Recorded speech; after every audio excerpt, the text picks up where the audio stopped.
अगर आप भी बड़ी कार रखने के शौकीन हैं और डीजल इंजन से करते हैं प्यार, तो आज मेरे पास दो ऑप्शन है, एक है हैरियर और एक है MG हेक्टर। ये फीचर लोडेड कितनी है और इसमें कितने सारे फीचर हैं, या फिर इसमें कितनी कमी है, फिर इसमें कितनी कमी है, आज वो करेंगे कंपैरिजन हम। फर्स्ट पॉइंट है मेरा, ये है की कार की, ये है हेक्टर की और ये है टाटा की। ये जो हेक्टर की है ये ब्लूटूथ एनेबल्ड है, इसको शेयर कर सकते हो। और इसके अंदर सबसे अच्छी चीज क्या है कि इस की को सिर्फ आपको पॉकेट में रखना है, कोई बटन नहीं दबाना। बट टाटा की में आपको इसको पॉकेट में तो रखनी है लेकिन बटन दबाना है। उसका एग्जांपल क्या है कि जैसे ये की मैं कार के पास लेके जाता हूँ, अभी तक मैंने कोई बटन नहीं दबाया, कुछ नहीं दबाया, ये कार अपने आप अनलॉक हो जाएगी, डोर्स वगैरह अपने आप अनलॉक कर देगी। बट टाटा की जो की है, इसको जैसे हम पास लेके जाते हैं तो ये कोई ऐसा फीचर नहीं देती है टाटा। आपको क्या करना पड़ेगा, या तो इस बटन को प्रेस करो या फिर इसको पकड़ के ऐसे खोलोगे तो खुलेगा नहीं, तो बटन को प्रेस करना है, तब जाके अनलॉक होगी कार और तब आप जाके अंदर एक्सेस कर सकते हो। और जो लोग सनरूफ के दीवाने हैं उनके लिए MG हेक्टर में पैनोरामिक सनरूफ आता है। और अगर इसको ओपन किया जाए, यहाँ से यहाँ तक का अगर स्पेस खोला जाए, इसका सनरूफ का एंड हो गया है यहाँ पे, तो ये इतना पोर्शन हमें मिलता है सनरूफ का जो ओपनेबल एरिया है। एंड टाटा हैरियर में भी पूरा प्रॉपर पैनोरामिक सनरूफ है। बट मुझे इसका एक ये प्लस पॉइंट लगा कि इसका जो ये वाला एरिया है, ओपनेबल जो एरिया है, ये थोड़ा सा ज्यादा है। इट मींस कि अगर आप देख पा रहे हैं तो पूरा पीछे लग गया, तो 1.5 इंच के आसपास ये ज्यादा ओपन होता है। अब इन दोनों ही गाड़ियों में ना सेम से इंजन आते हैं। जैसे कि ये टाटा की हैरियर है, इसके अंदर जो इंजन है वो भी डीजल का इंजन है, इनलाइन 4 है, 167 bhp देता है और 350 न्यूटन मीटर ऑफ टॉर्क देता है।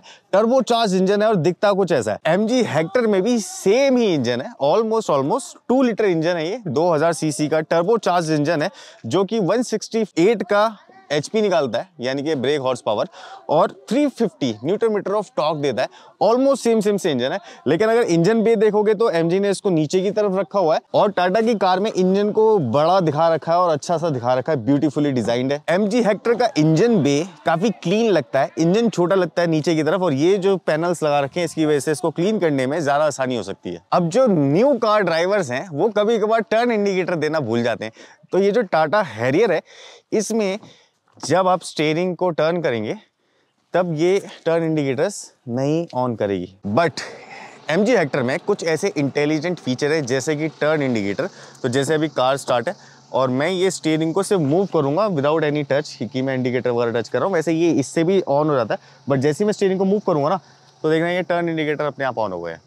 ये फीचर्स थोड़े से एडवांस हैं जो कि मोस्टली कार कंपनीज नहीं देती हैं। और स्मार्ट फीचर्स से याद आया कि ये आई स्मार्ट फीचर के साथ में आती है जो 75 ऑलमोस्ट डिजिटल फीचर देता है, जिसको आप अपनी स्मार्टफोन्स की ऐप से कनेक्ट करके यूज कर सकते हैं। अब कुछ ऐसे इंपॉर्टेंट फीचर्स जैसे कि 6 एयरबैग्स इसमें भी हैं, उसमें भी हैं, और 3D व्यू आपको इसमें भी मिलता है, उसमें भी मिलता है। बट MG हेक्टर में आपको एडास मिलेगा और एडास का जो रडार है वो यहाँ पे है।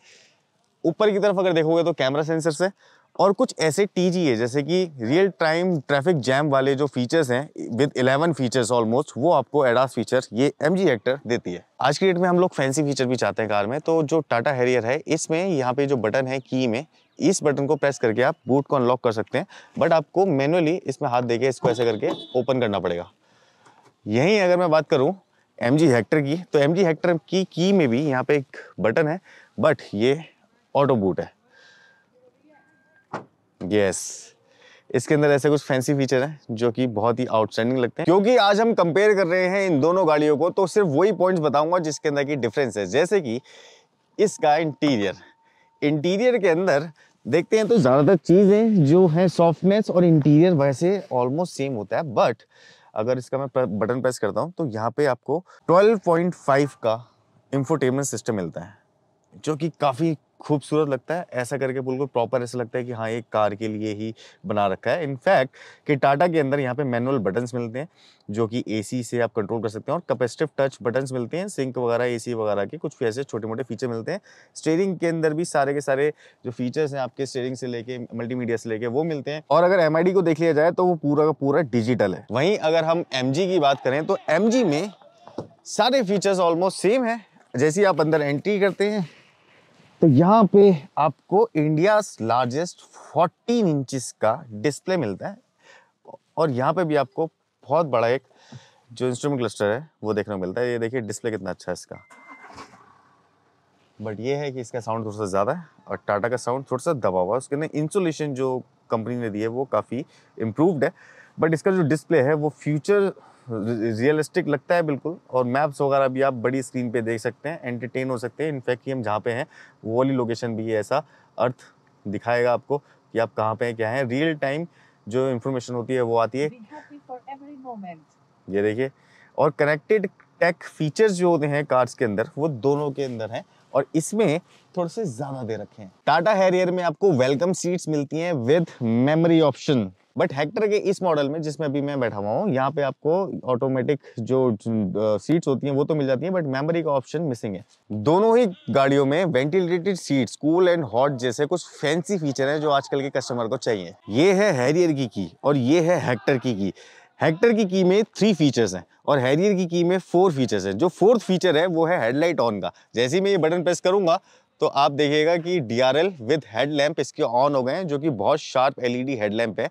ऐसे ही हेक्टर की हेडलाइट को आपको अंदर से ऑन करना पड़ेगा, बट ये भी काफी crisp and LED high projection वाली LED हेडलैम्प्स है। और अगर हेडलाइट की बात हमने की है तो दोनों के अंदर ही ऑटोमेटिक हेडलैम्प एंड वाइपर का सपोर्ट मिलता है। म्यूजिक सिस्टम की बात हो और स्पीकर की बात ना हो तो कैसे चलेगा। इसके अंदर 9 स्पीकर सेटअप है JBL का, और इसके अंदर 8 स्पीकर सेटअप है। दोनों का साउंड अपनी अपनी जगह बहुत प्रॉपर है। लेंथ की बात करूं तो हेक्टर 4699 mm की लेंथ के साथ में आती है, वहीं हैरियर 4605 की लेंथ के साथ में आती है, मतलब कुछ ही mm का इसमें फर्क है। लंबाई के साथ चौड़ाई भी मायने रखती है। जो हैरियर है वो 1922 mm चौड़ी है, वहीं MG हेक्टर की चौड़ाई है 1835 mm। हाइट की बात करूं तो 1760 mm की हाइट देती है MG हेक्टर, वहीं हैरियर 1718 की हाइट देती है। दोनों व्हील्स के बीच की चौड़ाई को बोलते हैं व्हील बेस। वो हेक्टर में है 2750 और हैरियर में है 2741 mm की। आंखों से देखने से ऐसा कुछ पता नहीं चलता लंबाई चौड़ाई का, बट मैं वैसे ही बता देता हूँ कि ये ज्यादा चौड़ी है, ये ज्यादा लंबी है, ये ज्यादा ऊंची है।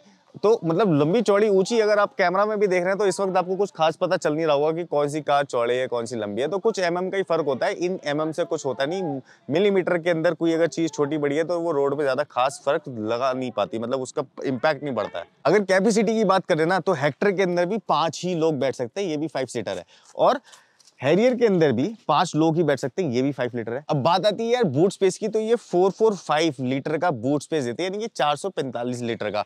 वहीं MG हेक्टर जो है ये देती है आपको 587 लीटर का बूट स्पेस, जो कि काफी बड़ा है अगर नंबर वाइज देखा जाए तो। अब दोनों में इंजन तो सेम है, इट मीन्स कि जो भी इनकी ड्राइव ट्रेन है, जिस तरीके से हम ड्राइव करते हैं, ये भी कार सेम ही चल के आई है, वो भी कार सेम चल के आई है, तो दोनों ने माइलेज ना सेम ही निकाली है और ऑलमोस्ट आसपास ही निकाली है, 13 से 14 किलोमीटर पर लीटर की। बट इसका जो फ्यूल टैंक है वो 60 लीटर्स का मिलता है, वहीं जो हैरियर है इसका फ्यूल टैंक 50 लीटर्स का मिलता है। अब अगर माइलेज भी दोनों की सेम है, इंजन भी दोनों का सेम है, तो क्या हुआ, फ्यूल टैंक ज्यादा बढ़ाने से आपको क्या होता है कि टोटल रेंज ज्यादा मिल जाती है। आज जो मैंने ये कंपैरिजन किया है ना, ये सिर्फ और सिर्फ टेक ही नहीं था, ये था एक ऐसी लेमन लैंग्वेज में कि ज्यादा लोगों को पसंद आएगा। और हमारा कैसे छूट सकता है एक ऑनर जो कि इस टाटा के हैं, जो कि बताएंगे कि यार इन्होंने टाटा हैरियर ही क्यों ली, ये क्यों नहीं ली है हेक्टर, क्यों नहीं लिया आपने हेक्टर?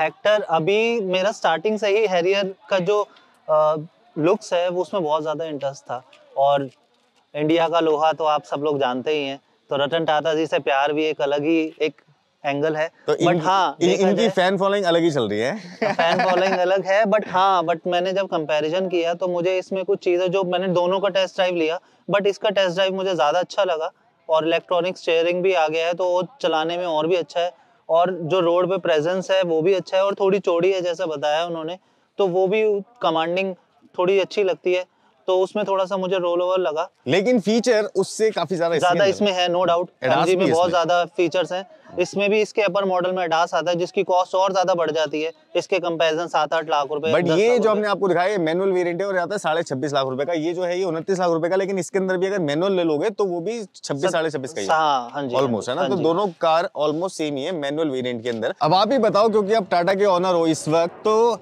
इन दोनों में क्या ऐसा है, इसके अंदर क्या ऐसा है जो कि इसके अंदर नहीं है? सबसे पहले 19 इंचेस के टायर, जो कि बहुत कम कार्स में आते हैं, ठीक है, और उसके बाद इसकी वेलकम लाइट्स, ठीक है, और इसके जो वेलकम मेमोरी सीट फंक्शन है, जब आप निकलते हैं और अंदर जाते हैं तो अपने अकॉर्डिंगली एडजस्ट हो जाती है। मुझे बहुत ज्यादा अट्रैक्टिव फीचर्स लगे, मेमोरी सीट्स के फीचर्स बहुत ज्यादा अट्रैक्टिव लगे।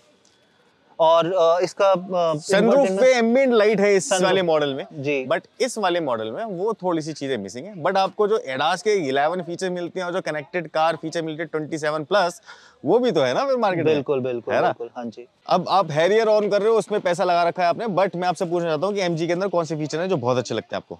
नो डाउट MG बहुत अच्छा ब्रांड है, इसमें फीचर्स इसी प्राइस रेंज में बहुत ज्यादा फीचर्स हैं। बट हाँ, एक बात जो मैं कहना चाहूंगा जिसमें टाटा को इम्प्रूव करना चाहिए वो है आफ्टर सेल सर्विस। इसकी कैसी है? इसकी तो बेस्ट है, इसकी जितना मैंने रिव्यू किया, मेरे फ्रेंड्स ऑन करते हैं और इनकी कस्टमर सर्विस बहुत अच्छी है, आफ्टर सेल सर्विस बहुत अच्छी है। आई विश टाटा की भी उतनी अच्छी होती, या इन फ्यूचर आई एक्सपेक्ट की होनी चाहिए। और कार या फिर कोई भी चीज लेने के बाद हमें आफ्टर सेल सर्विस तो जरूर देखनी चाहती है, हाँ। और यार मैं तो ये कह रहा हूँ कि सेम अमाउंट का ही है प्रोडक्ट, बट इसके अंदर एडास जैसे फीचर हैं जो कि फ्यूचर से कुछ रिलेट करते हैं, क्योंकि ऑटोमेशन जहाँ पे आ जाता है जी, वो चीज आती है। But after sale service is most important point एक कस्टमर के लिए। बिल्कुल, टाटा की जैसी भी हो हमें पता नहीं, लेकिन एमजी की जैसी है वो इन्होंने खुद ही रिसर्च कर रखी है। बिल्कुल बहुत अच्छी है, नो डाउट।